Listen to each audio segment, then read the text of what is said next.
Nabi itu tahu bahwa akhirat itu tidak bisa batasi Allah. Kamu tidak bisa nyemprit Allah. Allah, ini akhirat tuh, amal sudah tidak manfaat. Ingat itu, tidak bisa seperti itu. Allah itu nggak bisa tunduk sama konstitusi yang bernama akhirat. Artinya Allah meskipun di akhirat tetap duwe hak yaf'alu ma yasa atau yaf'alu ma yurid. Nggak bisa kamu terus, wah ini akhirat, amal ra iso dikirim wong mati, amal ra iso dikirim. Yo pangeran kok mbok atur. Makanya ada kiai mengatakan kodok kodar ra iso dirubah, itu kamu. Makanya ada seorang kiai ditanya, kodok kodar ra iso dirubah, sekali dicatat selesai. Dari kiai tadi, tapi nak Allah iso. Dalile apa ya yang huwa ma yasa wa yusbit. Nak Allah ya iso, sing ra iso kan kita. Nah, Nabi itu tahu betul meskipun akhirat itu Allah masih bisa dinego, saking baiknya. Ya Muhammad irfa' ra'sak wasal tutok wasatu safa. Semat sirahmu angkat, kunjuk apa tak turuti. Semenjak itu Nabi minta apa? Syafaat. Karena dulu ulama itu sudut pandangnya itu ya seperti itu. Ada yang ulama suka ibadah itu sholat, ada yang milih tidur. Sampai Imam Ghazali bilang suatu saat ibadah terbaik di zaman akhir itu tidur kan. Sholat saja kalah sama tidur kan. Tapi itu loh ya, yang wajib tetap loh, terus kamu gak sholat wajib. Begini beliau mencontohkan itu. Ada orang sholat tahajud terus obsesinya itu ingin hajatnya terkabulkan.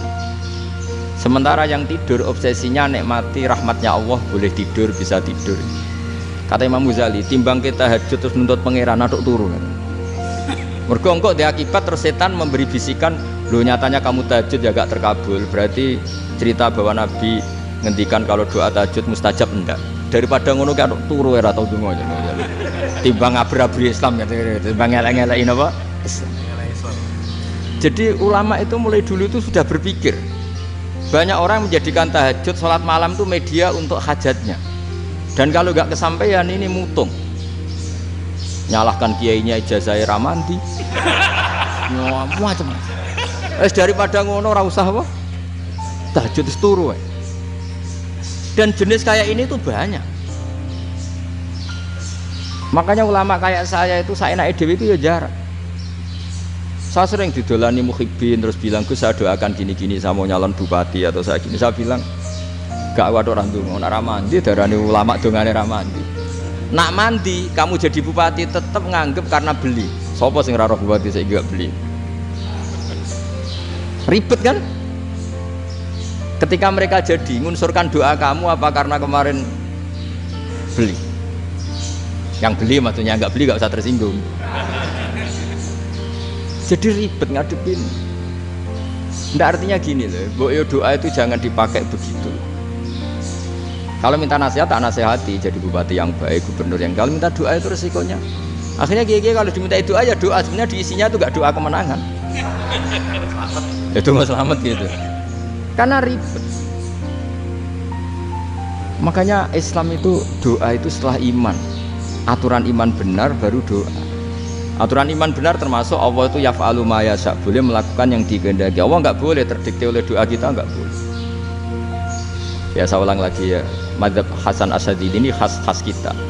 Jadi la ilaha illallah itu didahulukan sebelum istighfar.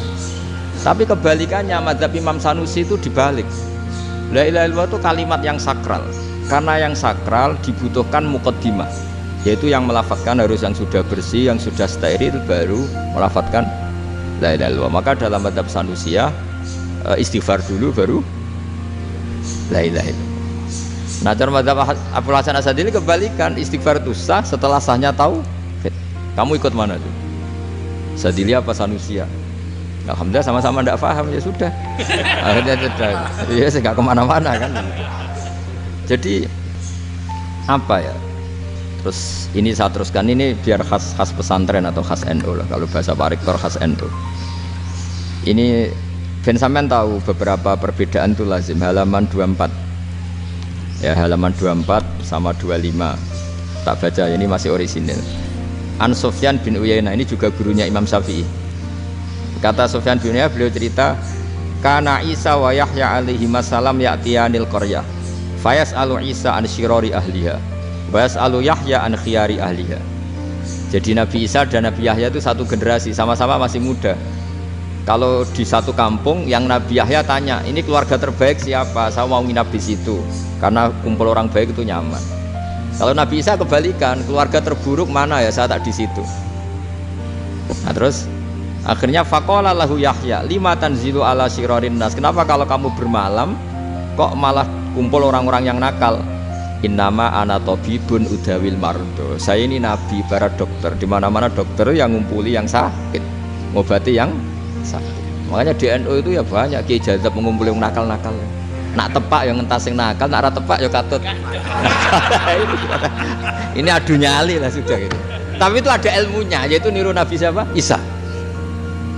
Kalau kamu dokter penelitian tuh cari daerah yang banyak pandemi apa yang bersih? Yang banyak pandemi, karena yang namanya penelitian ya di situ kan. Kalau kamu dakwah ngentas kemiskinan, ke daerah miskin apa daerah kaya? Nah, sama kalau ngentas kefasikan, ke daerah fasik apa daerah orang soleh? Ya, tapi itu Nabi Isa. Nah, kalau kamu tidak Nabi kan potensinya kan ngadut. Tapi setidaknya bahwa kita sering disalahkan karena punya beberapa tokoh yang ngancani fasik-fasik, itu sebenarnya ada dalilnya, yaitu Nabi siapa? Isa. Nah terus masalah tegas dan lunak. Ketika ada mahasiswa misalnya pacaran, boncengan lanang dan perempuan, itu pilihan kita apa? Kalau tegas terus gak mau mendengar kita, misalnya gini contoh gampang, tak beri contoh Pak D, jangan orang tua, nanti secara fikih itu beda. Nah ini kan kita orang pesantren biasa ngaji fikih detail. Kamu Pak D seorang perempuan mahasiswi misalnya sering pacaran, setiap ke situ sama pacarnya kamu diam saja, padahal kamu dosen keislaman. Mesti pamanaan kamu nyimpulkan ternyata pacaran itu tidak apa-apa, buktinya Pak D itu tidak negur, menengah. Ini berarti as-sukut alal mungkar. Tapi kebalikannya, Pak D ini terkenal keras, nak rono mesti raja aku ponaan. Akhirnya yura rono mesti ngerti nak mesti diamu. Nah dua orang ini sama-sama gagal kan. Yang lunak menjadikan ponakannya pacaran terus karena enggak negur sehingga dikira membolehkan. Sing keras juga gak sempat bina wong rono era wani. Akhirnya dua orang ini sama-sama enggak ketemu, sama-sama enggak berkesempatan membina kan. Gagal membina kan. Karena yang keras ponakannya enggak pernah situ, berarti enggak bisa bina kan.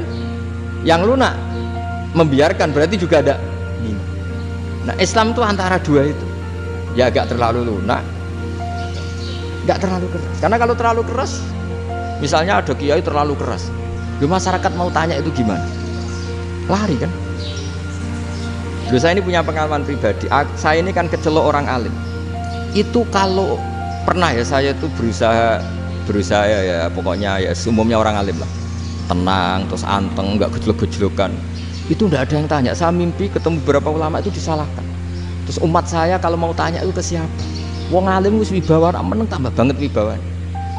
Bala Quran sering gojlok rektor macam-macam. Terus wong wanita kok, saya biasa ke pasar pandangan dicegot orang. Gus, putri saya itu sering keluar darah tapi melebihi batas haid gini-gini. Kalau badhe sowan jenengan, gak usah sowan ning kene mbek ngadeg-ngadegan. Terus tanya, yang haid berapa hari, Gus? Ya supaya rudat ilal adat sebelum dia punya penyakit istihadah itu berapa? 6 hari ya sudah, kembali 6 hari lainnya mustahadah, tetap sholat, tetap normal. Tapi kalau saya wibawa, ngoro pasar gue tasbih dulu. Iku mesti wong salaman njaluk donga yakin. Tapi baru kayak rada uraan ketemu wong-wong, "Dol pening ndi? Mak pening ndi?" Gus beneran Gus ketemu jenengan kula wingi badhe tuwa kok." Akhirnya tanya. Dadi uraanku iku amdah. Lha nek sampean asli, iki asli uraan. Karena ndak uraan lah tetap ndak wibawa kan. Jadi baru kayak uraan itu ya banyak. Saya tuh kalau ngantor di Jogja itu banyak orang yang tanya, ya biasa tanya macam-macam. Karena saya uraan. Ke pasar ya orang, bahkan di bis sering ketemu orang, wah beneran Gus kalau badhe sowan jenengan badhe tanya ini. Ya sudah di sini aja. Jadi semua itu diilmoni. Nabi itu punya sisi yang dua-duanya jalan. Memang beliau luar biasa, dipilih Allah yang luar biasa. Nabi ketika wibawa itu banyak sahabat yang bahkan mengenali wajahnya aja tidak bisa. Ka'anna ala ru'usihim at-tayr. Bayangannya seakan-akan di kepalanya itu ada burung yang takut terbang, saking antengnya. Tapi Nabi sekali mengeluarkan job, sekali santai, itu sahabat tanya itu sampai yang nggak pantas ditanyakan. Nabi saya tadi kumpul istri saya, tapi tidak inzal, itu wajib mandi ndak? Aro'aita law anna ahadana ya'ti imro'atahu walam yunzil. Itu ya ditanyakan. Nabi pun kumpul itu sakit inzal sepundi. Guys, betul lagi. Terus ya ada yang tanya macam-macam. Ya saking ada sahabat dipanggil Nabi tambah lari, dipanggil lagi tambah lari. Wah jenengan nyeluk, oh pas kula kumpul bojo kula. Lah kula kuwatir jenengan orang suci, saya belum mandi, makanya saya lari. Nabi ngendikan innamal mukmin thahir, ya nak masalah ketemu kiai ra apa-apa ijek junub. Sementing kok nak salat ya dhisik. Tapi Nabi sekali pakai mazahirul jalal, tapi pakai wibawanya, itu orang nggak berani ngomong. Tapi sekali Nabi rileks, itu orang bisa tanya apa saja, termasuk halal yang nggak pantas. Lalu ada sahabat itu tanya lucu, tanya Maimunah. Maimunah itu ya cantik tapi sudah agak tua lah. Maimunah, ya umal mukminin, hukumnya ngambung bojo pas Ramadan iki. Wah gak roh aku, gak tahu diambung kan Nabi pas Ramadan. Tanya Saudah, wah malah ra diambung kalau Saudah itu kan wis tuwa itu. Lucunya istrinya dia jawab, tanya Aisyah yang mungkin Nabi, iya yang mungkin tanya Aisyah. Itu yang usul ya istrinya Nabi Maimunah.